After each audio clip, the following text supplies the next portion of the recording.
ગીર સોમનાથના યાત્રાધામ પ્રાચી નજીક ભુલેશ્વર ધામ ખાતે ભવ્ય તુલસી વિવાહ યોજાશે। જ્યાં ભુલેશ્વર મહાદેવના સાનિધ્યમાં દર વર્ષની જેમ આ વર્ષે પણ ભગવાન વિષ્ણુ અને મા ભગવતી તુલસીજીના વિવાહનું મંગલ પ્રસંગ ખૂબ જ ધામધૂમથી ઉજવાશે। જેમાં મંડપ રોપણ, ઠાકોરજીની પધરામણી તથા ટપ્પા મંડળીના કલાકારો દ્વારા ટપ્પા રાસ સહિત મહાપ્રસાદનું પણ આયોજન કરવામાં આવ્યું છે। આ ભુલેશ્વરની જગ્યા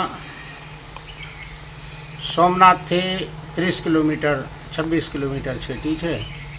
પ્રાચીથી 7 કિલોમીટર આપણા પ્રાચી તાલા રોડ ઉપર ભીમદેવળની બાજુમાં અનેડાની સીમમાં આવેલ ભુલેશ્વર ધામની જગ્યા છે। એમાં દર વર્ષની જેમ આ વર્ષે પણ ભુલેશ્વર બાપાની જગ્યામાં તુલસી વિવાહનું આયોજન છે અને આ વિશ્વામિત્રીજીની તપોભૂમિ છે।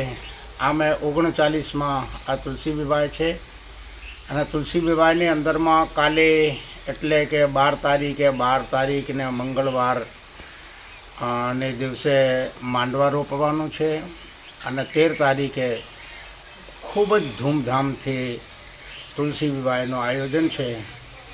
આપ સૌ અમારા ભક્તગણ એની બધાઈને અમારું નિમંત્રણ છે, ભાવભરું નિમંત્રણ છે। એમાંય 13 તારીખે સાંજે તુલસી વિવાહની ઉપલક્ષતામાં ઠાકોરજીને પ્રસાદનું આયોજન કરવામાં આવ્યું છે। તો અમારી કરબદ્ધ પ્રાર્થના છે કે આપ સૌ ભાવ और श्रद्धापूर्वक भगवान नो प्रसाद आरोग्य